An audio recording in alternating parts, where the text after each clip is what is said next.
What is Tawkon? So what is the idea here?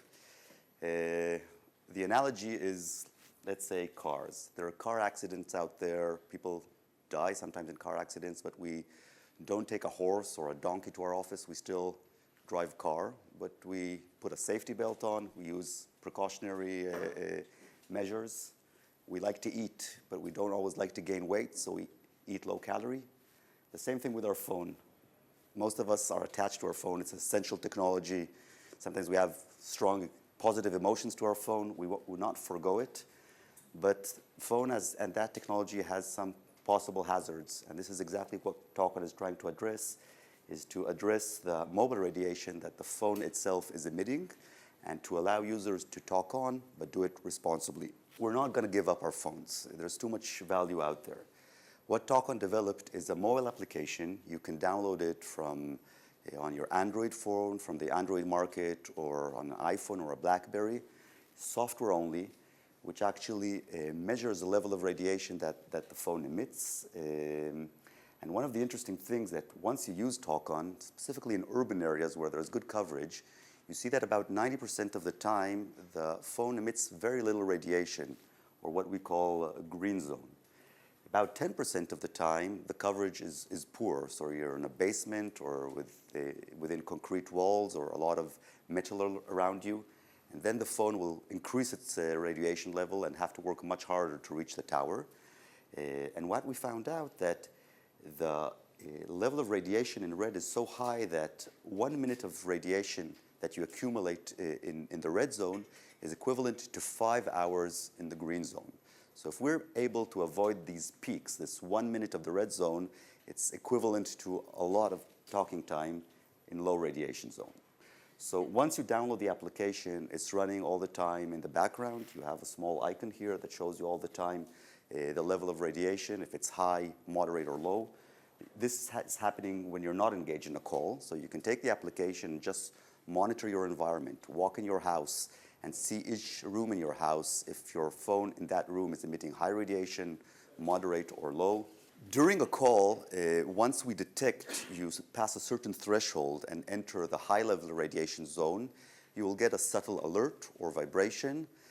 You can ignore it, but if it's an important call, you can look for a moment at the screen, and we'll provide you suggestions where we analyze the radiation of the phone and the exact situation you are. If the phone is near your head, if you're using a speaker, a Bluetooth, an earpiece, and we'll give you a tailored suggestion of how to continue the call, how to talk on, but do it more responsibly. What is important about radiation is not your momentary level of exposure. So for a few seconds, a minute, you're exposed to high level of radiation, no issue at all. But it's more the accumulative exposure. So if minutes after minute, hour after hour, day after day, you're exposed to high level of radiation, this can possibly have hazardous effects. And what we do here, we measure your accumulated radiation over a call, over an hour, a day, a week, a month. We can show you how much radiation your phone emitted. We also show you how much radiation you managed to avoid by following Tawkon's suggestions. So it's almost an educational tool to show you how to avoid radiation. Finally, the last feature that we have on this release is overlay on Google Map, where it's a crowdsourced base.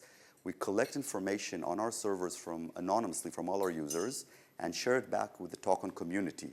So we actually can have a map of the world per mobile operator showing areas of low radiation, high radiation. It can translate as well to good coverage, bad coverage. In the future, you'll give us our postal code. We'll tell you in that postal code what is the best carrier for you, and what carrier provides you the best coverage and as well the lowest exposure to radiation.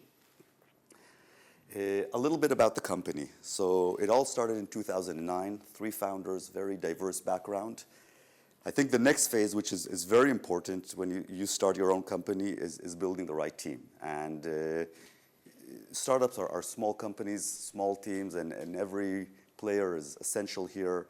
And we put a lot of effort in hiring the right people. It was almost always on a personal basis. Somebody knows someone, getting good recommendation, and establishing the right team to take this venture and move it ahead from an idea to a real company. The next thing is strategy. Okay, so we think we identified a real problem here. People are concerned with the level of radiation that their phone is emitting. That's great, but how do we bring this to market? And here we had a lot of thoughts. You know, what are we going to be promoting? Fear? Are we going to tell you you're going to die if you're not using Tawkon? How do we tackle the market there? And our solution here was a much more empowerment user. So Tawkon will provide you the tool. We will provide you the infrared binoculars where you can see radiation for the first time in your life with the help of Tawkon.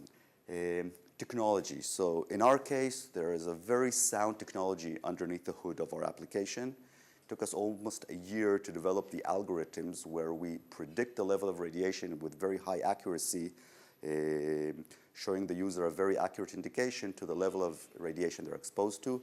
It's not like you can access this information from the phone very easily. A lot of reverse engineering and deep understanding of RF to predict accurately this. The next one is investors. So we mentioned here the need for capital. And in reality, I don't think this is the accurate picture here, but you bring in investors because you need the capital. But I think it's very important to understand that these are going to be your partners along the way, to have the right people there that will support you in the downturns of the business and help you move the business forward. Finally, the product. So we have this great idea, but you need to have the product. You're providing a new service to people. People don't really understand what you're building to them. And we put a lot of effort in having the right UI, UX processes, investing a lot in the graphical user interface. So how to explain low, moderate radiation to user, it's not a concept that is very straightforward these days. There's no other service like that today. Branding, having the right brand that will support you. So having this phone and a smiley or something that shows something that is positive, all of this thought went into positioning the product before coming to the market. Finally, you're building, you're developing, you're ready to launch to the market, and this is your moment of glory. You're putting a lot of effort there and coming up to the market. And then started the big bang of a lot of media that is covering us. And a lot of that media happened as well because we've been rejected by Apple, by the iPhone. That was the first platform that we developed. 2 days after we submitted the application, we got a rejection that our application will create confusion with the users. These was the exact words. And we sent an email to Apple explaining how accurate our application is, how much it's technology-based, and why we believe it's valuable for Apple. Didn't help us. Went out to the media, and I'm always telling the story that if you would Google Tawkon a day before, there were like 3 mentions. And 2 days later, there were like 30,000 and 60,000. So the media was all over this of, you know, I have this iPhone, I bought it. Why does Apple prevent me of downloading this kind of application? And it gave us a good buzz when we came out to the market. Once you're out there, you need to continue and foster the relationship with the market and be there and talk at events like this and have a lot of relationship with the media. You're dealing with limited budgets, so you can't go to traditional media and advertise yourself, and you need to find creative ways to bring your message across. And specifically in the application world, it's a very dense world with a lot of competition, and everyone is competing on the limited attention of the mobile phone users. There's hundreds of thousands of applications, and you need to verify that your application will be downloaded versus other applications out there. A few anecdotes about our journey with Apple. So as I told you, we've been rejected by Apple. I did a last attempt, and I emailed Steve Jobs personally. His email is published, and I had my moment of fame. I got a response immediately from Steve Jobs with 2 words, saying no interest. What's next for Tawkon? So we're now really Android focused. So there's about 850,000 activations of Android a day today. They surpassed iPhone, and it's a great open market for us to go after. We're collecting a lot of information anonymously from our users on our servers, and this information has a lot of value. So actually what we developed is a probe that is monitoring in real time the mobile operator's network. We know all parameters of the network, of reception, transmission, call drops. So actually we can have a coverage map of the operator's network, not only his network, his competitor's network. So we know exactly all the parameters of his competitor's network. We know who are the heavy users of this network. And this is information that once we pass a critical mass, I strongly believe will be where we're going to be leveraging. So we provide value for free for the user and monetizing from the data that we're collecting from the community. Tawkon is also active these days with some regulatory issues. In many countries, regulation is kicking in. The industry is not proactive enough in self-regulating their phones. In Israel now, the parliament is passing a law that will require in 6 months every phone to have some sort of indication about the level of radiation that the phone emits. And we hope to duplicate this in other countries as well. There's a whole facet here of research, and it's important that last May, the World Health Organization, for the first time, announced that mobile radiation is a possible carcinogen, and it's in the same category as lead engine exhaust and chloroform. So the message is not conclusive yet, but it will probably take 5 to 10 years until science is conclusive about it. But most of us would not want to wait to the final verdict and would probably be safe at this time. And one thing about ourselves, if we think about our children, I think our motivation is even higher to have some level of protection for our children. We're also going into additional services, so a lot parental control, allow parents to control the usage of their children with phones and their exposure to mobile radiation. Finally, I would like maybe to give a few of my personal thoughts of how to start a company. So I know there are some people that are more on the startup side. There are some of you that are within larger corporations but are having in these large corporations some entrepreneurial activities.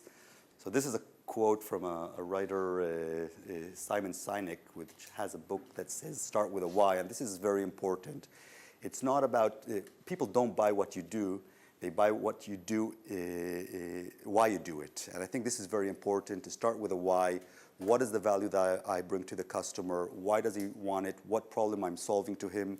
And this is crucial when you're thinking of your venture and how to bring it to market. And my recommendation is, if you have that idea, follow your heart, do it now, go after it, and the right time is to do it at this moment. You can have a great team, you can have a great product, but at the end of the day, you need to have some luck in this business here, and it's important to have faith in your luck.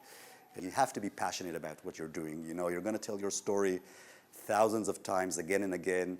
I think the moment you feel that you're losing your passion, you should question yourself if you're in the right business, and focus. I think this is probably one of the most important ones.